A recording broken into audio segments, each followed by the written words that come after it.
These are the 10 best free quest games you're missing out on. Gym Class Basketball is a free-to-play basketball game where you are in an arena and you're supposed to play basketball, obviously, either by yourself or with your friends. If you're like me or any of my subscribers, then naturally you'll be good at basketball and have a ton of friends to play with. This game is super fun and very kind of realistic, or as realistic as it gets. There are different maps, there are different game modes as well. You can play with others, like I said. This game also claims to have realistic basketball simulation, but honestly, we'll test that ourselves. This is a valid game and definitely a top tier free quest game. Or stay till the end of the video for an exclusive free quest game that you do not want to miss out on, and it's definitely game of the year for the quests. Next, we have Ancient Dungeon VR. It's a game where you spawn in a dungeon, it's in the name, and you have to go through and eliminate a lot of creatures, skeletons, zombies, whatever. There are also these big creatures with really cool abilities that you have to fight, so good luck, because I would personally, I get tired after playing for 10 minutes, so good luck to you. There are chests that can move around and eat your toes, which I wouldn't recommend. There are many floors and weapons, and you can also play with your friends, which I know all of you guys have. But if you don't have friends, we do not like antisocial people around here. Go get up, make some friends, and hop into this game, because honestly, it's really fun and it's really cool. It's a really pixelated design. It looks like Terraria and Minecraft had a baby. The game is also always updated, so it's not neglected. Unfortunately, only the beta is free, but you can buy the full game for the low price of,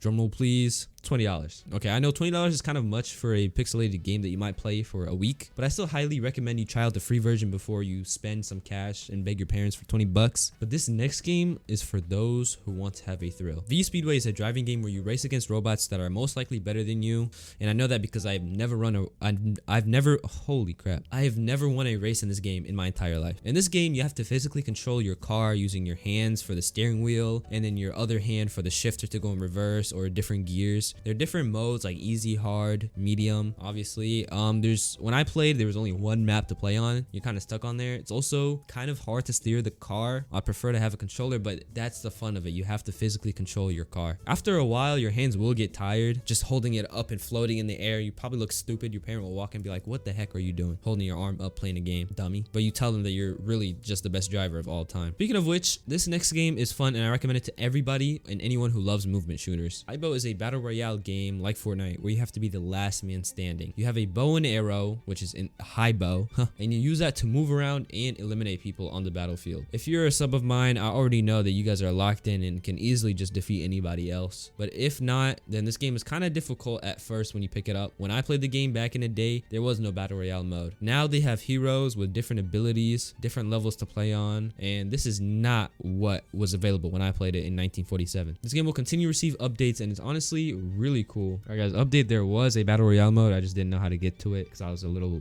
dumb. But besides that, the game is really fun. But if you do get motion sick, I wouldn't recommend this game just cause. The next game is called The Under. And now this is meant for people who love story games. Story games are really cool, and this one is super unique. Or I can't even tell you what happened. The game feels like you were set in the 80s with its cool graphics and the music. And then when you're watching the trailer, they have like this cool voiceover guy. It's a really cool story game. And this is also another one of those games where the demo is free, but not the full game. So again, you could try it before you pay money, which should be the case for every single game that costs money. They should always have a demo. And yeah, but this next game is meant for people who love sports. VRFS is a soccer game where you don't actually use your feet, but instead you use your controllers. This game has almost, maybe not close, but good enough soccer physics to the point where it's playable. The game says it doesn't have anything that's pay to win, which is really good nowadays. I mean, every game you look at is pay to win and I'm broke. Everything else, groceries are too expensive, man. I don't have money for it. I don't know.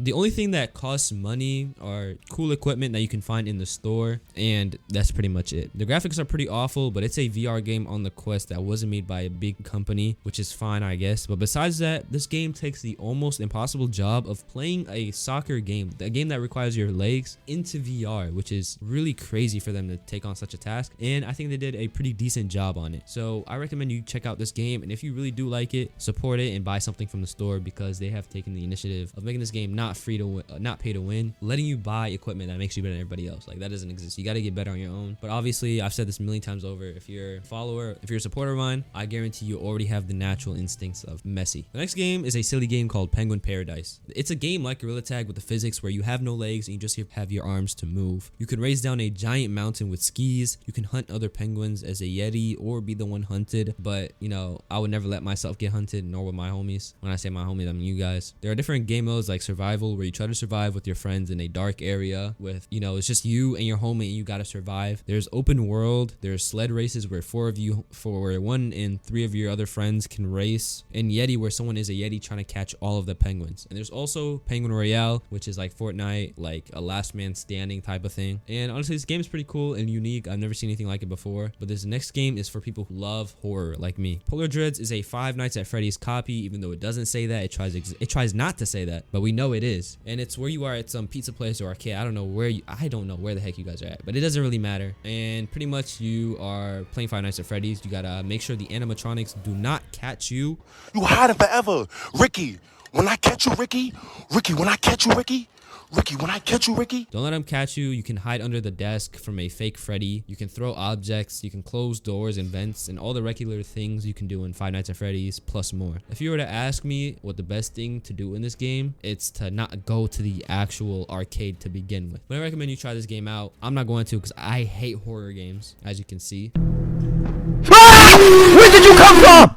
But finally, we've made it to the exclusive free game that you have been waiting for, Asgard's Wrath 2. This is a huge quest game that came out recently. We've been waiting on it for a minute, and it's an RPG game that continues off of the first Asgard Wrath, where you are a god that can control a human body, and you go through an entire story that lasts about 60 whole hours. I'm pretty sure this is the longest quest or longest VR game, to be honest, because 60 hours is just the normal, but it's way more than that if you want to be a full completionist, which means get and unlock everything in the game. I don't want to talk too much on the story because I don't want to spoil it. I also haven't played the full game. I've played part of it. It's a long game to play, but I really do enjoy the physics and the sword fighting, and everything about it is really smooth. The game is huge.